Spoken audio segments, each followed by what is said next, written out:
everybody. My name's Robin O'Neill. You're listening to me reading stuff. How are you doing today?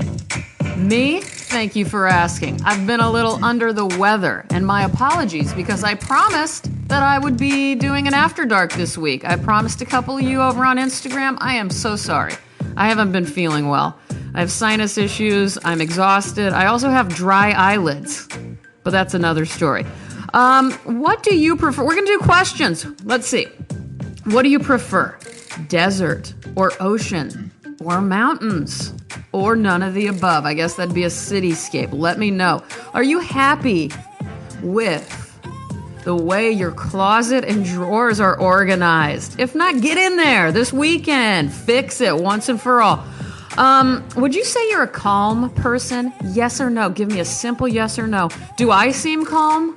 Yes or no? Be honest with me. That's what we're here for. Friends are supposed to be honest. Last question. Don't think about it. Just say it out loud right now. Say it out loud when I ask you this question. What is your favorite movie of all time? Say it. There you go. Now your coworkers, if you have coworkers, just heard you yell out, Scarface! That is assuming my listeners are cast members of The Jersey Shore. More than likely, it was a bunch of Jules and Jim or The Shining. Am I making fun of you guys? I don't think so. I'm so sorry. Gun to the head, my favorite movie, I would say The Enigma of Caspar Hauser or Paris, Texas. God, I'm having a good morning. I'll be honest with you. I'm feeling a little bit better. I've just been sitting here kind of reading and staring out my window a lot. Boketo. You know that Japanese word? Boketo. B-O-K-E-T-T-O, I think. Gazing pointlessly out the window. I do a lot of it, and I love it, and I recommend it. It's a good way to just, it's its own form of meditation, really. And if you're in the midst of any sort of creative process, those idle moments are pretty vital, if you ask me. This is why I'm an advocate for being alone a lot. Because you can't do that amongst others. Some people can. I went to Werner Herzog's Rogue Film School, the first one he had here in L.A., and he would talk about, you know, how he would be, I feel like he was talking about being in war-torn areas and being in the middle of a living room and being able to just read novels for hours on end and hearing bombs in the background. I don't know. He could have been making that up. I don't know what he was talking about. That's the gist of it, though. He's like, yeah, we didn't have our own bedrooms. You know, my family, we were all in there together, and I didn't even hear a sound of anything. I just kept reading and reading. So if you're able to block things out, even amongst humans, I can do it with anonymity. Like I can do it out in a park or a restaurant. I love being alone there. And I can feel alone as long as I don't make eye contact with others. You know, I wanted to remind you guys, I was thinking about this as I was doing my Boketo thing there earlier. I want to remind you that one of the points of this podcast is to open your understanding of what a poem is. It's not Whitman or Dickinson. Excuse me. Well, I mean, it is, but it's also sometimes that, you know, just these things that happen in life, like a weird line in an email from your mom about vitamins, or your memory of something upsetting a babysitter said to you in 1986. It might be just every single tweet you've ever written or every tweet you've ever liked over the last 2 years. I mean, go read them back to yourself. Let me know. Also, like, can you imagine your therapist's notes on you, what those look like? I guarantee that's some good stuff. Fragments of your, I don't know, everything. I just love to cough right in the mic. That's something I like to do. Anyway, I just wanted to remind you of that because I don't feel like I've been on my A game, and I apologize to you. I think it's the lack of 2 times a week, and until I get a lot of these shows done, I don't know how often I'm going to be able to do that. So anyway, today I'm excited because we're going to be reading from Virginia Woolf's The Waves. Right here. Here it is. Virginia Woolf, born in England, died in England, suicide by drowning, 1882, and passed away in 1941. The Waves was written in 1931. This is after her more well-known books like Mrs. Dalloway and To the Lighthouse. The version I have is from Harcourt. It's 2006. I'll put a link in the description of this podcast for you. The Waves is really experimental, especially for the time it was published. It consists of soliloquies. This is from Wikipedia because I couldn't come up with a better way to word it. It consists of soliloquies spoken by the book's 6 characters: Bernard, Susan, Rhoda, Neville, Ginny, and Lewis.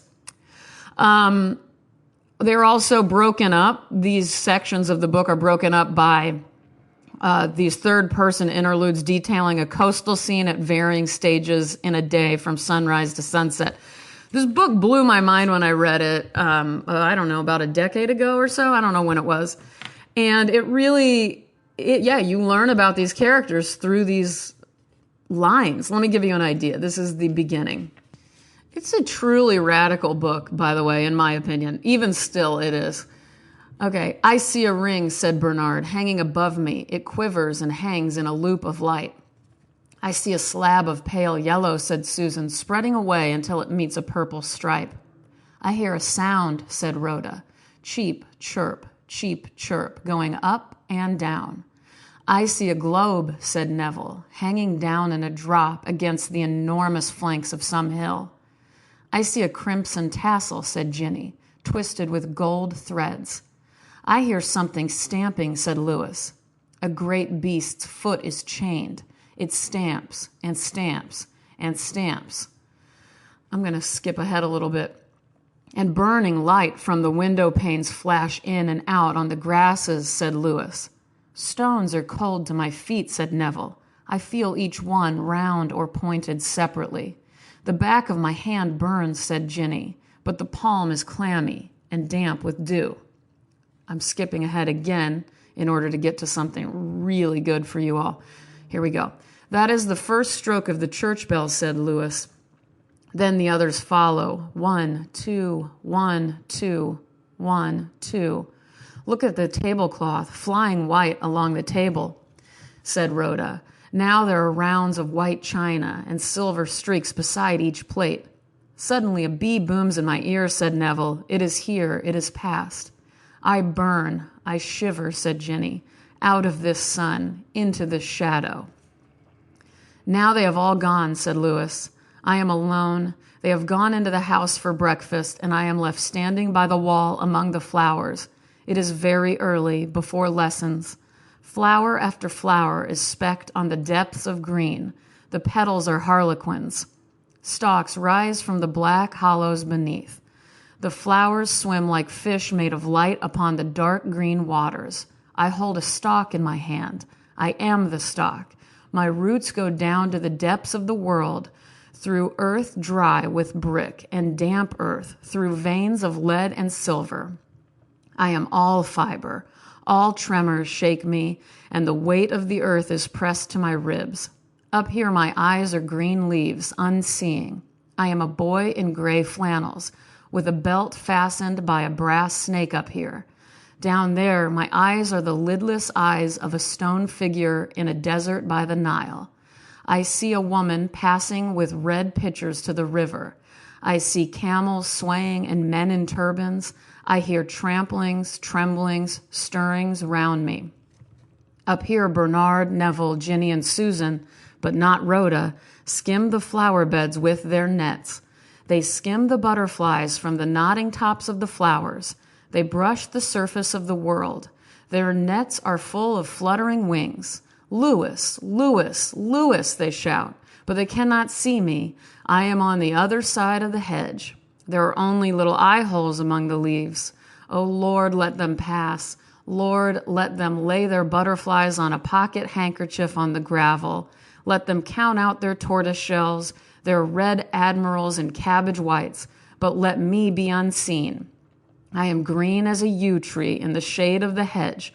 My hair is made of leaves. I am rooted to the middle of the earth.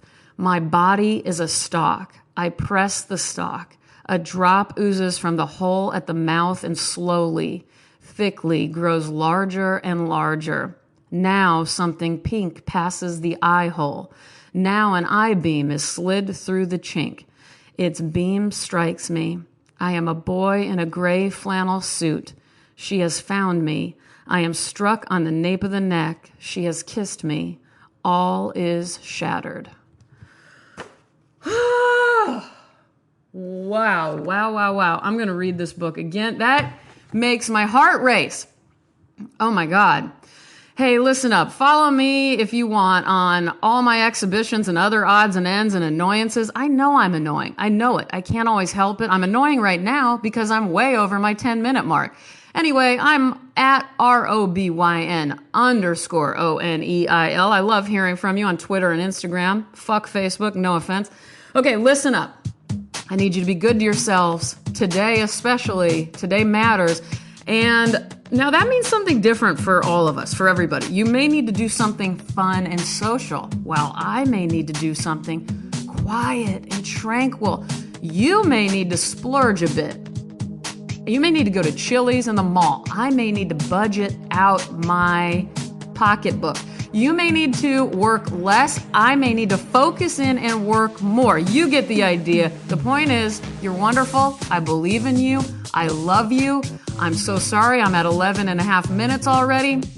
Make sure to laugh through it all. Get some sleep. Night, night. Even though it's morning right now. Good morning. Thanks again, you guys. Take care of yourselves. Bye-bye.